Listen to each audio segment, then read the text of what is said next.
You've tuned in to the 49ers Rush podcast, and here is your host, John Chapman. All right, thanks for listening to another episode of the 49ers Rush podcast, and I am excited. It is that time. We are getting closer and closer to camp. It is only about a little less than 3 weeks away, and we are going to start diving into all of the separate position groups, and why not start off with the most important one in the NFL, and that's the quarterback group breakdown. Who's going to make the roster cut? Who's a practice squad candidate? Break down contracts, who's in, who's out, all kinds of stuff. And if you think that you love Jimmy G, oh, just wait. We're going to make you like him even more after today's episode. So that's what is in store for today. But real quick, before we get to that, I just want to say thank you. We are stepping up our game here at the 49ers Rush podcast, and we are going to start doing 2 episodes a week now instead of waiting for the preseason because there's just too much material to talk about. And why not? The more 49ers talk, the better, I always say. And I do want to say a huge thank you. If you look up 49ers on iTunes, the 49ers Rush podcast has moved up to #1 podcast under 49ers, which is just insane. Thinking it's only been a little over a year since we got this thing started. And just want to say thanks to all the support. Been absolutely awesome. Appreciate the people that have hit subscribe. If you haven't, go ahead and do that now. And if you want to leave us a review, that helps us out a lot. But again, just thank you guys so much for the overwhelming support. Now let's jump right into it. Last year, in Kyle Shanahan's first year, we kept 2 quarterbacks. It was Brian Hoyer and CJ Beathard, and we are probably going to do that again this year. And there's not much surprise with this position, who it's going to be. It's not close. They didn't bring in really any competition to compete for the backup quarterback. So Jimmy Garoppolo, obviously the highest paid man as far as this year in salary cap, which we're going to break down his contract in a second. But what I want to do is I want to start with kind of the back end guys. So Jimmy G is in, CJ Beathard's in. Those are the 2 guys that are going to make the roster. But we have 2 other camp arms right now that are fighting for kind of that practice squad position. And that is Jack Hennigan and Nick Mullins. Nick Mullins is definitely the favorite to win that job, but Jack has a chance. He's an undrafted free agent, rookie quarterback out of Dartmouth, so pretty smart guy, which is very, very common with everything what the 49ers are doing. Intelligence seems to be the thing. Football IQ seems to be a lot. Going to Dartmouth, that's going to help a lot. And then there's Nick Mullins, who we had him last year. We brought him in last year. He was an undrafted free agent out of Southern Miss last year. We brought him in as a camp arm. He was cut, but he seems to like, Kyle Shanahan seems to like this guy a lot. He signed Mullins to a future deal back in January, and so he jumped on him early, and I would say definitely the favorite to win a practice squad spot as far as basically just, your scout team quarterback. He's the one that gives you a look at what else is out there and your preparation for your defense and whatnot. So those are the 2 guys to kind of keep an eye out for. I don't think that there is any realistic chance that either one of them could pass CJ. So Jimmy G and CJ are kind of going to be our guys. So let's talk about CJ a little bit. Now, the crazy thing is he has started more games at quarterback. He's played more games at quarterback than Jimmy G has, which is hilarious whenever you think about he was just a rookie last year. But we are going to keep him around for a while, and for several reasons. One, he's already shown that he understands the offense and can run with it, and that he's tough as hell. He took an absolute beating, which was very unfortunate, and he had no problems jumping up and just staying with the team. He is an absolute fighter and a great teammate. But on top of that, his contract, he is still on his rookie quarterback contract, and being a 3rd-round pick, he's super, super cheap. So against the cap this year, he only cost $801,000. Now, we're nowhere near any type of cap issues whatsoever now, but this allowed us having a quarterback like this as a backup, as opposed to a Nick Foles, who's making 17 plus million. This allows us to be able to pay Jimmy G what we're paying him. And it's going to stay that way. Next year in 2019, it will be $962,000 against the cap, and then 1.1 in 2020, which will be the final deal of his rookie year. And so it's an insanely cheap backup. definitely ranks, he is the 10th cheapest as far as my count. I went through and looked at all the backup quarterbacks, and he came out to be about the 10th cheapest. Now, there's some teams that don't know who their backup quarterback is, so on and so forth, but he is very, very, very cheap. All right, let's talk a little bit about CJ's play. He didn't have a great 2017, 54.9% completion percentage, which is not good. You never want it to be below 60. And I guess kind of the hard part about that is whenever Jimmy Garoppolo comes in and basically sets a record for 67.2%, some of the highest career, even though he's only played 8 starts. But that's the idea. The same supporting cast, he was able to better that by about 13%, which is a huge increase.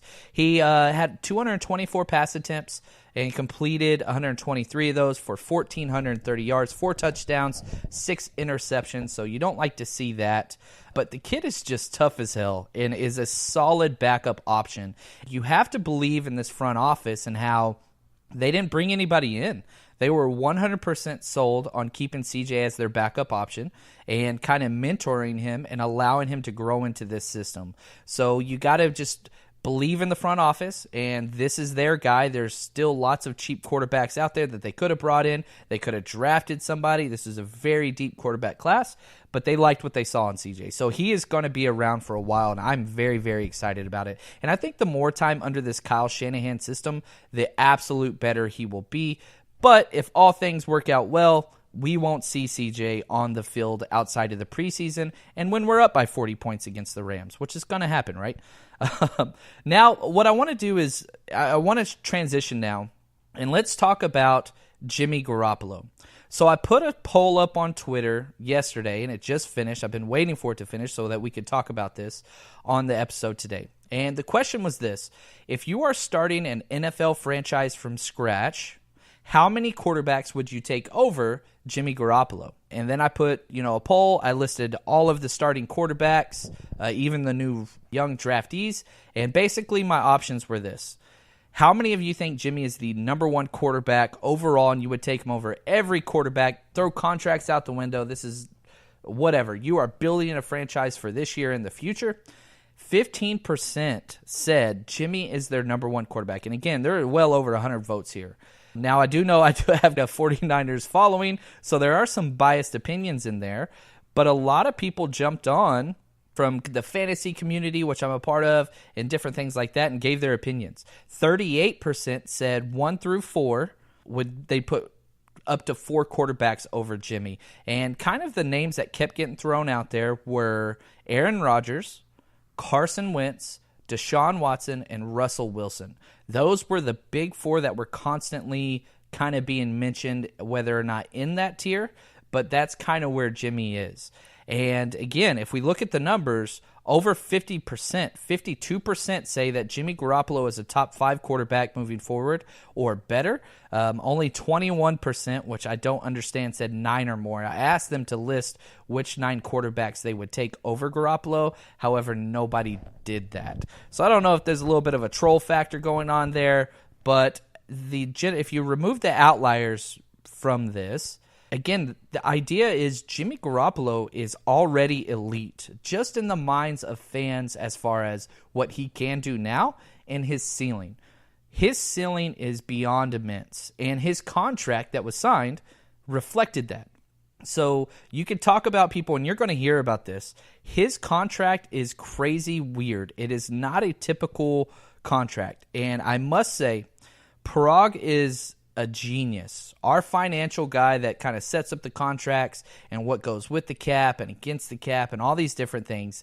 He is just an absolute just beast and very, very valuable. Now, I am a huge proponent for guaranteed salaries, 100% very similar to basketball or baseball. I believe in that. However, we don't have that right now in this CBA. And until we do, I'm very glad to have somebody that can manipulate these deals to benefit the team and the player. And that's what's happened because we had so much cap room, and we still do actually, most people don't understand this, that we were able to front load the hell out of this Jimmy G contract situation. And so what we did was we front loaded the mess out of it to where $38.7 million is going to be paid to the quarterback positions this year. And that's the most. So if you line up every single team's contract and say, okay, which teams are paying the most to the quarterback position, the 49ers are first, and it is, we are spending $10 million more this year than the next highest team. So we are we're front-loading this deal. And again, listen to these cap hits for Jimmy G's contract. $37 million this year. So the total we are paying to the quarterback position is 38.7. So that's the other three guys plus Jimmy's deal. So that's against the cap. So $37 million this year. But then this is where it gets awesome because it drops. 2019, he only gets $20 million. 2020, 26. 2021, 26. 2022, $27 million. So, yeah, it's a lot now, but we had all that space that we were able to roll into the 2018 year, and we did the same thing with Jerick McKinnon's deal, which I'm going to talk about in our next episode when I break down running backs. But that's the thing. And here's what makes it even more crazy. We still have the third most amount of cap space in the 2018 season. So this year, even though we're paying our quarterback $37 million for 1 year, which just is astronomical, we still have more cap room than the entire NFC West division combined. So if you put the Cardinals, the Seahawks, and the Rams, all the cap space they have, you add it up, it comes up to $28 million. We have $36 million by ourselves. So we still could spend some of that money. My guess is we will continue to do what Parag has done. And again, we can roll forward a giant portion of our cap savings this year. So we're still looking at, we'll spend some. We'll have to sign some people just due to injuries and backups and whatever else. But you're looking at an extra $30 million that we'll be able to roll into our cap for next year.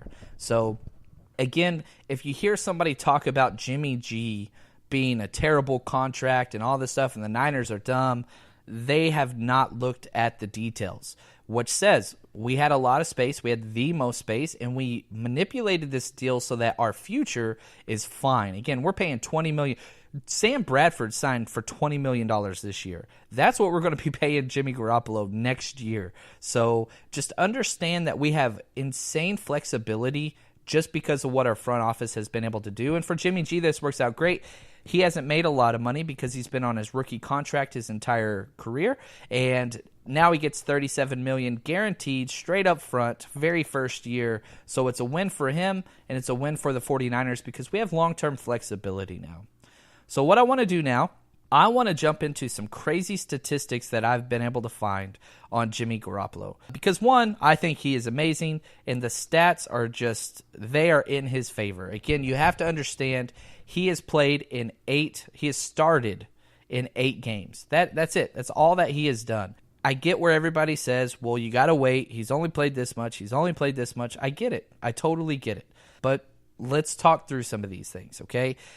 He finished the season with 3 straight 20-point fantasy football games. Now, if you're not a fantasy guy, that's okay. This is a good metric that just compares yards and touchdowns against interceptions. Even if you're not a fantasy guy, it still bears weight because, again, no other quarterback in the NFL finished weeks 15, 16, 17 with 3 straight 20-point fantasy games. He was the only one. And whenever you look at that, he was playing against 2 playoff teams during that time. 2017 stats, these are the 5 games that he started. He came in and played in the additional 6th game when he threw the touchdown at the very end. So that's a games played, but it's not a game started. So I didn't count those stats here. He had 176 pass attempts. He completed 118 of those for 1,500 yards, 6 touchdowns, and 5 interceptions. Now, those 5 interceptions is a lot. And again, if you follow me on Twitter and you saw my breakdown where I went through each one of these interceptions and talked over them and explained why these interceptions happened, yeah, you got to put a lot of this responsibility on the quarterback. No doubt about it. Every interception that is thrown, the quarterback has some weight in that. However, one of them, Kendrick Bourne, fell down on a route. Another one, there was a huge miscommunication with the rookie Trent Taylor where the option route, he went the wrong way or he threw it the wrong way. Not sure who that's on, but it was a miscommunication. They both held their hands up and looked at each other. One of them was on a bad in-breaking route by Marquise Goodwin where he rounded off his route and the corner, Kyle Fuller, was able to undercut him. Another one against Jacksonville, he got hit while he was throwing. And so You got to look at these things, and one of them got ripped out of Lewis Murphy's hand. So every interception has a story, and you could put an asterisk on, you could go through every NFL quarterback and say that, but once you understand why these interceptions are happening, he's not overthrowing people. He's not making terrible reads. These are correctable mistakes. Now, this doesn't mean he won't have any interceptions, not at all, and I'll go through my projection at the end of this. So if we break down those stats per game, divide that into 5, basically this is a typical game through the 2017 season for Jimmy Garoppolo. 23 completions off of 35 attempts, throws for over 300. This is an average just off of his stats. 308 yards, 1.2 touchdowns versus 1 interception. Now that's probably the huge red flag. His touchdown to interception ratio is not good. That needs to be improved. But the fact that he is throwing for over 300 yards off of just 35 attempts, that's pretty special as an average. If we prorate those numbers out for a 16-game season, let's just say he kept those same statistics up for a full 16 games, you're talking about a guy that throws the ball 560 times, completes 368, right under 5,000 yards total. Okay, 4,934 yards, which again, keep in mind, there has only been 9 5,000-yard passing seasons in the history of the NFL, and he's just a tick below that. 19.2 touchdowns and 16 interceptions would be the averages there. That's unreal. And again, these yards, if he threw for this yards, that would be 300 yards over Tom Brady, who led the NFL in passing yards last year. So these stats are unreal. Can he maintain it, though?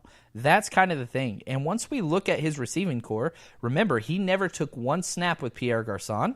Our O-line is 100% consistently better. If you look at Western Richburg, which you could talk about his injuries, but he is much, much better. We do get Garnett back, whether he's starting or not sure. McGlinchey on the right side I don't think he's near as good a run blocker as Brown was, but he is definitely an exceptional pass blocker. So that's at least a push. PFF loves Jimmy Garoppolo, as most people with stats do. They graded him as the 6th best passer last year. 35.2% of his passes graded out positive. Okay. Now, again, what the hell does that mean? Here's the deal. If you put it, Brady and Wentz were the next best in the entire NFL, but they were both below 30%. So he graded out better than everybody else by a full 6 points. Here, he completed 62.3% of his passes while under pressure, and if you watch his film, which again, if you haven't already seen it, go to my Twitter feed, JL_Chapman. It's my pinned tweet. It's an 11-part video breakdown with audio over top of it where I pause it and show you different mechanics, what he was looking at here, what the scheme's doing, all these different things. But if you go through, I have 2 full segments on there, video segments that show him under pressure making these reads and how he looks into the blitz and makes great passes whenever he's getting hit. So this completion percentage while under pressure, it was the highest since 2014, 62.3%. Again, 62.3% completion percentage is great anytime against the air. If you're doing flag football, that's amazing. But under pressure, that's just unreal. Now, another major area of concern is his deep ball. He only threw 12 deep balls that passed 20 yards in the air, which just seems weird to me. And he only completed one of those. Few were dropped. One was dropped by Juice, but that's okay. Still, though, only 12 balls attempted at going deep. I'm curious to see if this will change next year. I hope it does, because I want to stretch those teams vertically on the defensive side. Now, a couple other crazy stats. I could go all day here, but I want to round this out. Over his career, he has averaged 8.27 yards per pass attempt, not completed pass, per pass attempt. This is the highest rate ever in the history of the NFL, and it's not close. Nobody else is over 8 yards. So, again, can he maintain these numbers? We'll see. 67.2% completion percentage over his career. That is the best of all time. Again, it's through 8 games, so we'll see what happens with that. But this one is fun. Fourth quarter comebacks, and a lot of people use this as a metric to measure the great quarterbacks. I get the caveat that you could say, well, if you have to do a fourth quarter comeback, that means you were losing, and you put your team in a losing position, blah, blah, blah, blah. No, I want people that perform when it's on. When the game is on the line, I want to see it. He's got 7 starts, 3 fourth quarter comebacks. He's almost 50% for fourth quarter comebacks, which means he's going to be the most entertaining quarterback of all time. Now let's put that in perspective with other quarterbacks that are huge right now. So Kirk Cousins has 57 career starts, 8 fourth quarter comebacks in his career. 57 starts, 8 comebacks, or 7 starts, 3 fourth quarter comebacks. Aaron Rodgers, probably the best quarterback in the NFL right now at the level he's playing. 142 starts, only 11 fourth quarter comebacks. So you have these guys that are about 8% fourth quarter comebacks. Jimmy Garoppolo's at about 45%. So if he can keep these things going, who knows? And that's kind of the big question. But I think when we step back and we see what he has already done, we need to have hope and we need to be excited. And when people say, man, you got to calm down with all that Jimmy G stuff, say, hell no, and here's why. This is why he is great. Now, my 2018 projected stats, and I had to be real careful, because if I predict what I truly believe, it's going to be a record-breaking year, so I had to pump the brakes. So I used the lowest percentages for all of my projections. And again, remember, the 49ers threw the second most passes in the entire NFL. Remember, Matt Ryan, he was MVP under Kyle Shanahan. Everywhere this guy goes, the system is perfect, and Jimmy fits the system perfectly. So these are my projected stats, and we'll see how he measures up at the end of the year. But I have him throwing the ball 545 times. That's how many attempts. Completing 331 for 4,313 yards, 26 touchdowns versus 11 interceptions. So I see his touchdown rate going up, but I see his completion percentage and his yards per attempt going a little bit back to the norm to make him somewhat human. But again, let's just say that he did that this year. Again, you're talking a top 5 quarterback, and it's not even close just because of how efficient he is. So that's going to do it for our quarterback breakdown. I will be back later in the week with breaking down the running backs, and they're going to get a little bit more interesting because, man, I cannot wait for camp. It is right around the corner, and again, we will be doing 2 pods a week, and just want to say thanks, and if you haven't already, go hit that subscribe button. You guys are awesome, and stay strong, faithful.